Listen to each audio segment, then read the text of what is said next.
Nah, Nagari di Minangkabau atau pemerintahan adat Minangkabau dan Nagari. Nagari di Minangkabau secara legalitas kita baca pada penjelasan Undang-Undang Dasar tahun 1945 yang ditetapkan pada tanggal 18 Agustus 1945 dalam kurang baca Nagari, yakni mulai dari Republik Indonesia Merdeka sebagaimana desa di Jawa dan Bali, dusun di Palembang, yaitu daerah yang mempunyai pemerintahan sendiri dan milik rakyat bersama. Daerah-daerah tersebut adalah merupakan bentuk-bentuk pemerintahan dalam zaman penjajahan Belanda dan Jepang yang mempunyai susunan asli dan oleh karenanya dapat dianggap sebagai daerah yang bersifat istimewa. Khusus di Minangkabau, pemerintahan Nagari tersebut terkenal dengan republik-republik kecil yang suatu bentuk pemerintahan yang tetanan kehidupan masyarakat berdasarkan adat Minangkabau yang demokratis. Negara Republik Indonesia yang menghormati kedudukan daerah-daerah istimewa tersebut dan segala peraturan negara yang mengenai daerah itu akan mengingati hak asal-usul daerah tersebut.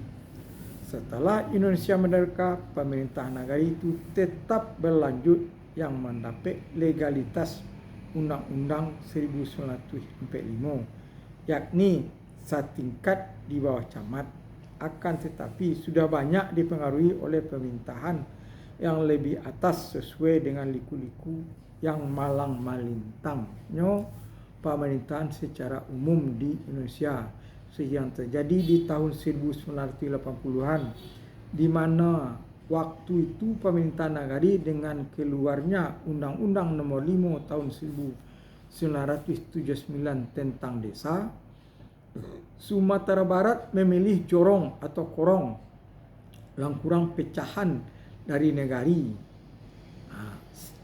Titik kurang satu Nagari ada berapa jorong atau korong titik kurang ditetapkan menjadi desa, sehingga terjadilah pemerintahan desa pada kabupaten, pemerintahan kelurahan pada kota.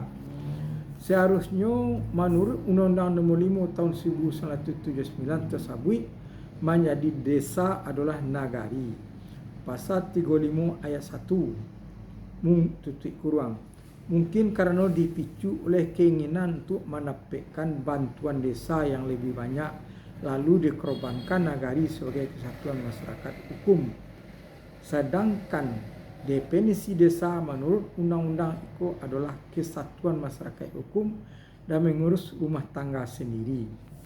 Syukurlah sekarang Nagari sudah kembali kepada posisi semula yang ada dalam kabupaten, akan tetapi Nagari dalam kota masih terperangkap dalam pemerintahan kelurahan dan nama Nagari dalam kota hilang pada posisi pemerintahan. Sedangkan Nagari dalam kota sekarang jumlahnya jauh lebih banyak bila dibandingkan pada waktu tahun 1980-an dulu. Hal itu disebabkan oleh banyaknya nagari-nagari yang telah bergabung dalam kota seperti Payakumbuh, Solo, Padang, Sawalunto dan Pariaman.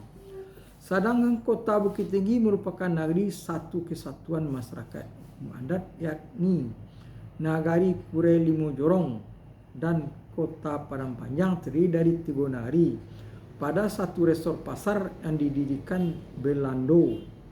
Kota Payakumbuh terdiri dari 7 nagari dan Solo 2 nagari bergabung menjadi kota dia daerah tingkat 2 dalam rangka menambah jumlah jatah anggota DPR Sri MPR pusat bagi Provinsi Sumatera Barat waktu itu.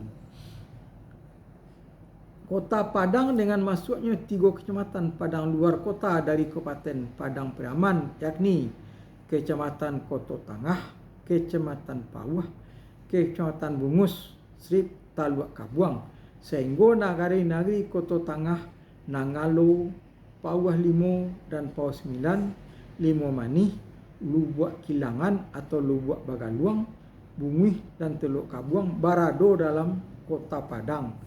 Nagari-nagari dalam kota Sawalunto masuk beberapa desa yang sebelumnya adalah desa dari Kabupaten Sawah Lunto Sijunjuang bergabung ke dalam satu sawah kota, iaitu Kota Sawah Lunto.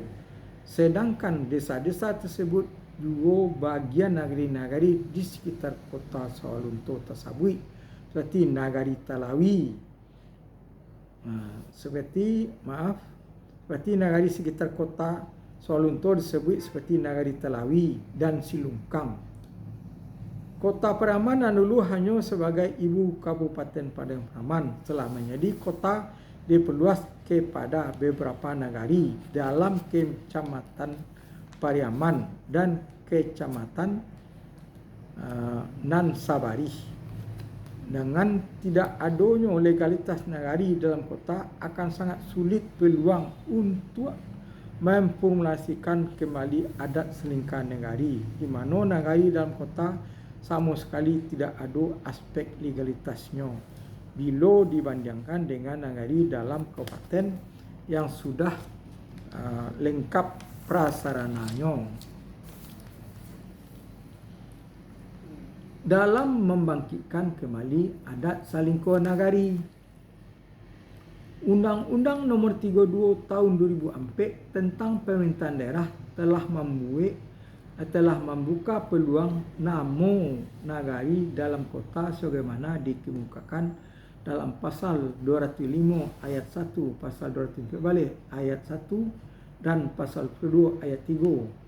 Pasal ini menyebutkan desa sesuai dengan definisi desa atau nama lain pasal 1 ayat 2 balik pada undang-undang iko mako di Minangkabau desa Bacu Nagari.